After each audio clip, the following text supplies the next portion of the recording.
Muy buenas noches, mi nombre es Michelle Argueta Gómez, estudio la carrera de Comunicación en el Sistema a Distancia de la Universidad Autónoma de México.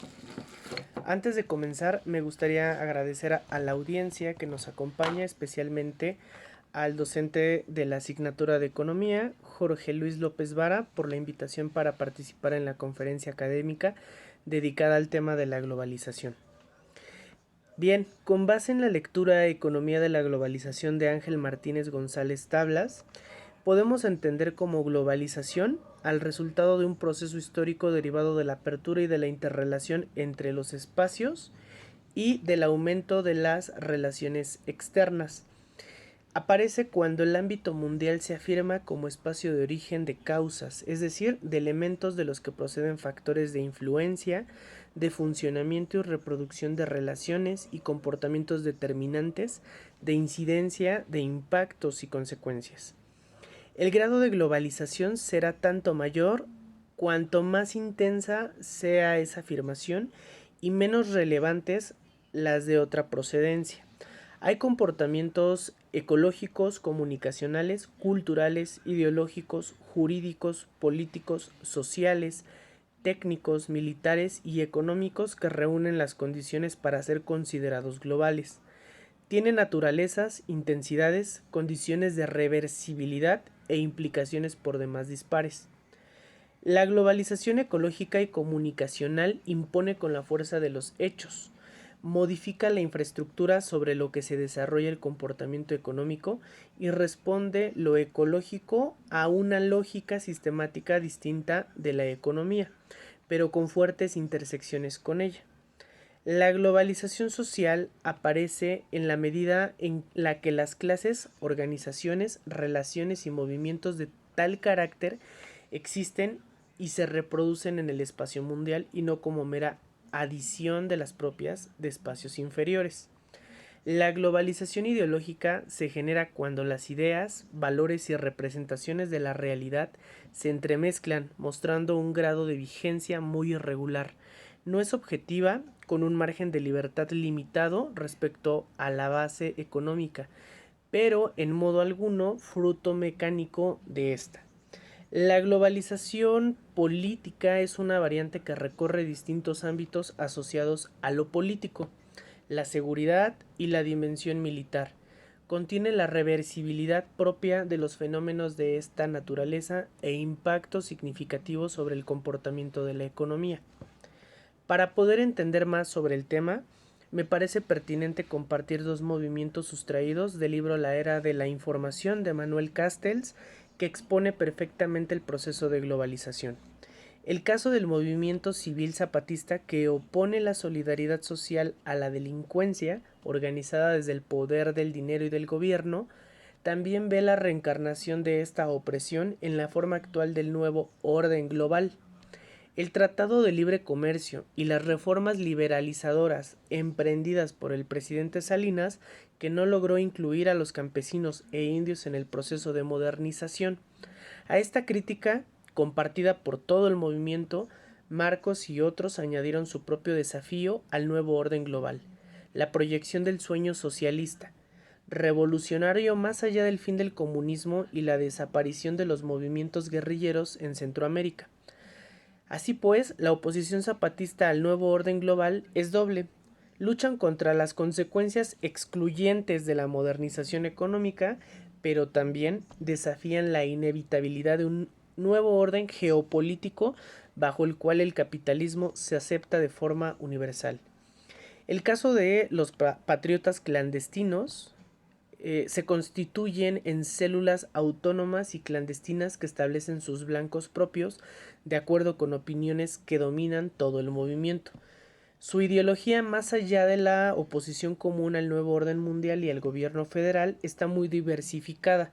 Sus miembros son en su mayoría varones blancos cristianos. Sin duda incluyen un número significativo de racistas, antisemitas y sexistas en sus filas. No obstante, la mayoría de los grupos de milicia no se definen como racistas o sexistas, aunque incluyen grupos tradicionales propagadores de prejuicios, racistas y antisemitas, tienen una circunscripción ideológica mucho más amplia. A pesar de su diversidad, el movimiento patriota, con la milicia al frente, tiene algunos objetivos, creencias y enemigos comunes. Este conjunto de valores y objetivos es el que construye una visión del mundo y, en definitiva, define el mismo movimiento. En la mayor parte del movimiento, un tema también importante es la afirmación intolerante de la superioridad de los valores cristianos, por lo que se vincula estrechamente con el movimiento fundamentalista cristiano. En ambos escenarios o en ambos temas, pues podemos identificar que están involucrados pensamientos, ideologías, valores y que pues al ser eh, comunicados de manera masiva o interrelacionados, pues bueno, van a tener un impacto global. En este caso, la fase actual de la globalización económica se inicia hace 30 años, cuando se resquebraja el modelo de desarrollo dominante, se da rienda suelta al crecimiento de las nuevas finanzas internacionales y comienza a acelerarse la transnacionalización empresarial. Coincide con el ascenso progresivo del neoliberalismo, con el resultado de que la globalización económica realmente existente es una globalización de rastro neoliberal. Sus rasgos más característicos son el aumento simultáneo de las relaciones externas en todos los momentos de la actividad económica, el intenso condicionamiento derivado de las finanzas internacionales, la profundidad de la transnacionalización productiva y la fuerte interdependencia entre sus distintos planos, mientras que los movimientos de personas son relativamente la gran ausencia, la simetría más destacada. La globalización económica realmente existente es una realidad de indudable entidad, cuyo grado de globalización está abierto a debate y necesitado de investigación, pero de la que sabemos que comporta una profunda modificación del peso relativo de los distintos vínculos económicos, del comercio a las finanzas, pasando por la producción. Sus efectos se pueden estudiar a través de análisis parciales sucesivos o por medio de un análisis sistémico. Los primeros son más cómodos y habituales, los segundos más difíciles de manejar, aunque a todas luces más pertinentes. Toman la economía mundial actual tal cual es y se comporta, sin esforzarse por caracterizarla, y esta es con rigor. Estudian los efectos de un plano vínculo particular sobre diversos ámbitos y atribuyen los resultados a la globalización en general, en lugar de limitarse a hacerlo al vínculo o plano específico estudiado. Según los análisis parciales, solo el movimiento de personas produce consenso entre los especialistas en cuanto a sus efectos favorables. Los del comercio y la relación salarial son controvertidos y para precisarlos hay que contextualizarlos. Mientras que en lo que hace a pobreza y desigualdad es donde el sesgo ideológico es más marcado. Los datos difieren de ser fiables y los criterios de medición son dispares, lo cual no impide que las conclusiones se enuncien con radical rotundidad. El análisis de cualquiera de los individuos parciales lleva a la conclusión de que la globalización en lo sustancial produce efectos sociales favorables, siendo así puesto que la globalización tiene un rostro humano. Abordan las políticas e instituciones que puedan perfeccionarla. Luego, distinguen dentro de los enfoques críticos que los cuales no merecen mayor consideración de los que se invita a colaborar en la tarea del perfeccionamiento. En lo referente a lo primero mencionado, se subrayan 6 de especial importancia. Hay un importante ensanchamiento del espacio de valorización de los capitales, aumenta el grado de mercantilización en la economía e inevitablemente también la centralidad de lo mercantil en las relaciones sociales, se dan profundos cambios en la correlación de fuerzas, en especial entre capital y trabajo, pero también entre las distintas fracciones del capital.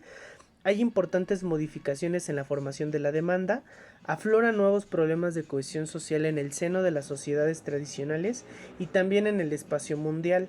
La forma en la que ha surgido y se ha desarrollado la globalización económica real existente ha creado y tiende a reproducir un profundo déficit institucional. En lo que concierne a los componentes que forman la economía mundial, sobresalen dos efectos. La globalización económica realmente existente provoca cambios muy significativos en la recomposición y articulación del espacio mundial. Se modifican los términos de inserción de las economías particulares en la economía mundial. con creciente complejidad de los vínculos y con cambio del margen de maniobra y de la forma de utilizarlo. Nuevamente agradecer al auditorio y al profesor Jorge Luis López Vara por permitirme compartir algunos aspectos importantes sobre la globalización. Espero haber podido aportar conocimiento a nuestra comunidad académica. Que tengan buena noche y un buen fin de semana.